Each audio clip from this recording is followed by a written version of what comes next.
Hello everyone, আজকে আবার একটা মেকআপ ভিডিও নিয়ে চলে এসেছি। এখন যাচ্ছি ফার্স্টে পুপুকে পড়তে দিতে, ওখান থেকে চলে যাব আমি আমার কাজে। আর যাব কি, এই যে শ্রাবণ মাসটা পড়ে গেছে না, একবার বৃষ্টি একবার রোদ, এই খেলা চলছে। তাই গালে হাত দিয়ে বসে রয়েছি, যখনই কোথাও বেড়াতে যাচ্ছি না কেন দেখি ঝমঝম করে বৃষ্টি আসছে।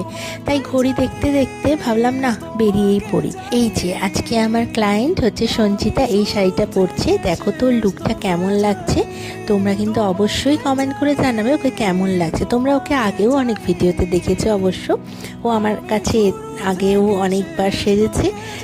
ও চেয়েছিল ওর লুকটা যেন একদম নিউডের ওপর রাখা হয়, এমনকি নিউড লিপস্টিকটাও পরবে বলেছিল, সেই রকম করারই চেষ্টা করেছি।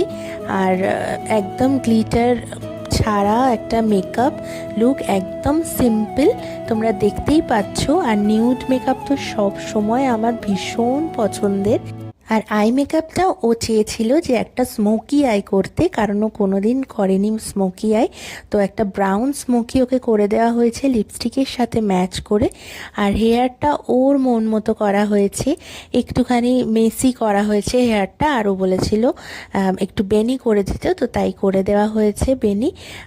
ওর আর একটা রিকোয়েস্টও ছিল, সেটা হচ্ছে যেন বোঝা না যায় আমি মেকআপ করেছি, তো সেইভাবেই লুকটা রেখো আমাকেও বলেছিল। তো সেই রিকোয়েস্ট রাখার জন্য একদম নন মেকআপ লুক একটা করার চেষ্টা করেছি। তোমাদের কীরকম লাগছে অবশ্যই কমেন্ট করে জানিও। আর এরকম বিভিন্ন টাইপের মেকআপের লুক পেতে চাইলে আমাকে এই স্ক্রিনে দেওয়া নাম্বারে অবশ্যই হোয়াটসঅ্যাপ বা কল করে নিও। তো চলো আজকের মতো টাটা, ভিডিওটা এখানেই শেষ করছি। আবার পরে একটা নতুন কোনো ভিডিওতে তোমাদের সবার সাথে দেখা হচ্ছে।